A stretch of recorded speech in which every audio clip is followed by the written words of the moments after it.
playing somehow into this, into the moral panic that we're seeing over this issue? Well, it's not only that. You only see that you've seen the recent report lately in regard to sexual abuse across the whole Australian community, where it's going up about 50%.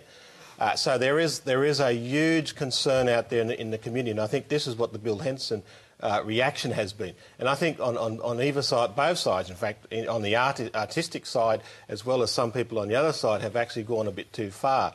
That some people have raised the issue about, this is about people being prudes about nudity. Well, to me, I'm pretty liberal about those things. That nudity doesn't worry me. The issue is about we're dealing with children in this situation, and we need to discuss and have those questions raised and answered at the end of the day. And I think some people have gone too far in this area. I think it needs to be spoken about. And because, as I said, this is an issue that is raising its ugly head, and it seems to be a bit more worse than we realise. Tony Abbott, I saw you raise your eyebrows almost up to the ceiling when I used the phrase moral panic. Well, I don't think we are having a moral panic over Bill Henson. I think we are having an overdue moral response to something that we just don't need. I mean, we don't send underage kids into battle. Why should we have underage kids posing nude? I just don't think it's a good thing for us to be doing. But the nude, I'm sorry, can I yes, go ahead. The nude is a kind of genre throughout the history of Western civilization, Oriental civilization. We have had the nude, the history of the nude, back to the ancient Greeks. You know that as well as I do, Tony. It seems to me ridiculous to say why put them there. All right, it is a Louise, fair enough subject for art, isn't it? Surely. Yeah, but Louise, if I had or Warren had those photographs on our computer, the cops would be interviewing us, and we would be potentially charged. Now, imagine if Troy Buswell, had those things on his computer. All right. There'd be a huge hue and cry about it because it's Henson. That's okay. Can I make the point that the man that you've dubbed as the Liberals' heir apparent, Malcolm Turnbull, has several of these Henson photographs on his walls? They may not be nudes. They're not nudes. OK, but he has come out and defended Henson. I mean, that must be a little embarrassing for you. Look, he has defended artistic endeavour, as I defend artistic endeavour, but that doesn't mean every single bit of art is OK just because we think that art is a good thing. OK, I'm just going to go to the audience now because we've got a number of people. There's a gentleman there with his hand up in the middle there. That gentleman there, we'll take him first. I think the issue here is whether this girl actually has a capacity to consent. How do you know that she consents to it now? How do you know that she's not going to regret it when she turns 18 or when she turns 21? And here's the issue. I mean, who's asking her? Do you think she has the capacity to consent to such a shot at this age? All right, let me actually throw that to Tanya Plibersek. That is an issue that's come up a number of times with these things where people subsequently have complained and bitterly regretted being involved in photo shoots similar to this. Look, it is actually a very important part of this discussion. I haven't seen the individual photos, so I can't really comment on the photos themselves. But this issue that you raise about whether when you're 13 or 15 you have the capacity to judge whether this will have an effect on later life is an important one. And it's not just true of these photographs. One of the things that I'm quite concerned about at the moment are some of the types of messages that young people are sending to one another on the internet, and people sharing, you saw the Australian swimming team very quickly pulling some of their photos down from individual websites. But I talk to young people all the time on school visits and so on that have got what I see as quite compromising images on their websites, and say, when you go for a job when you're 22 or 24 and someone Googles you and this is the picture that comes up of you, because once it's on the internet, you can't call back every image. How are you going to feel then when you're 22 or 24 or 25?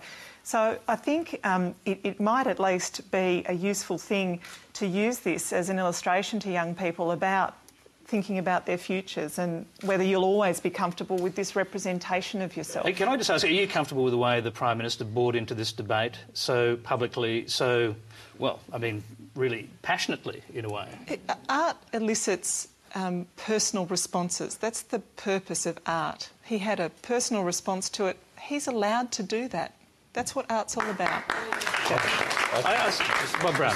I think that's true. He has a response, but he also has a responsibility. And I think this idea, using the word revolting, to go to 1 million Australian teenagers, many of whom are very sensitive about how they're looking as they go through puberty and changing, was the wrong message. It's damaging to them, and it concentrates my mind that many of the people who are very concerned on this issue are the same people who had no concern when children were locked up behind razor wire in the desert under the Howard government for years and mentally starved.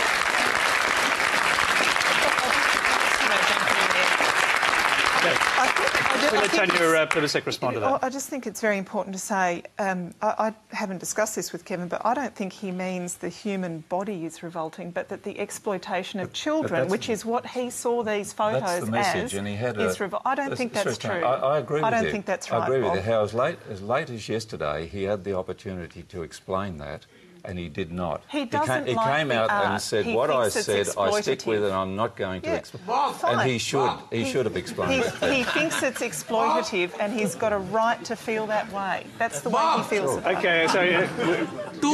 Two wrong doesn't make it right. So don't use John Howard and this. Yeah. Two wrong does not make it right.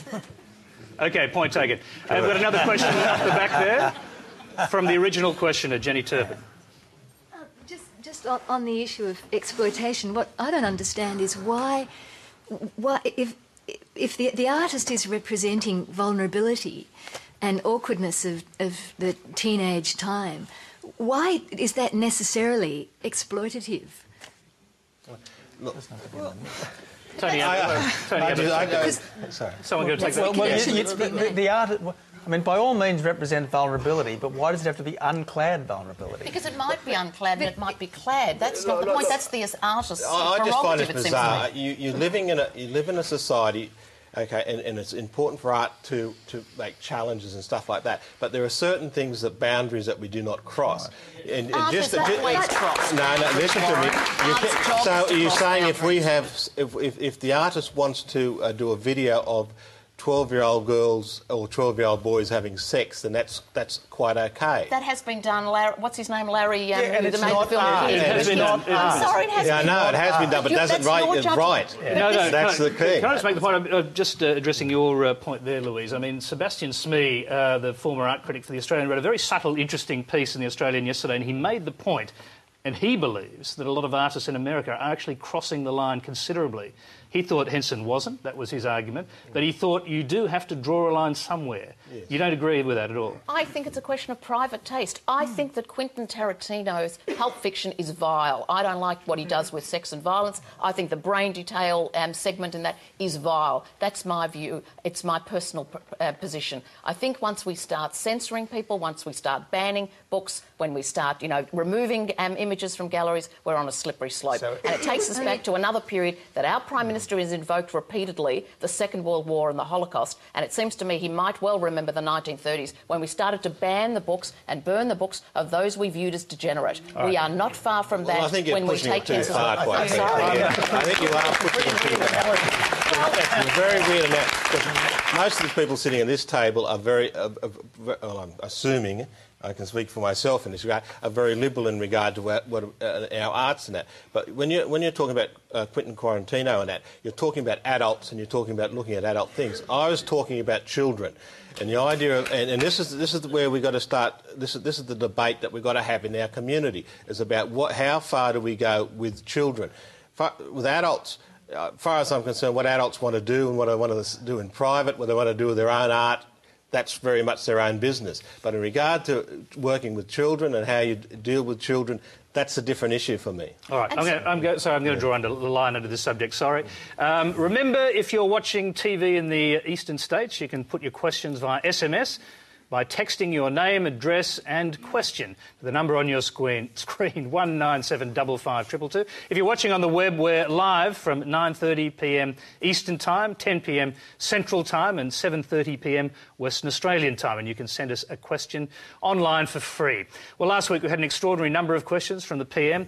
Even those we couldn't ask on the night weren't wasted. We've collated them into a measure of what you're thinking. So if you're interested to see what people are asking, go to our website at abc.net.au/Q&A.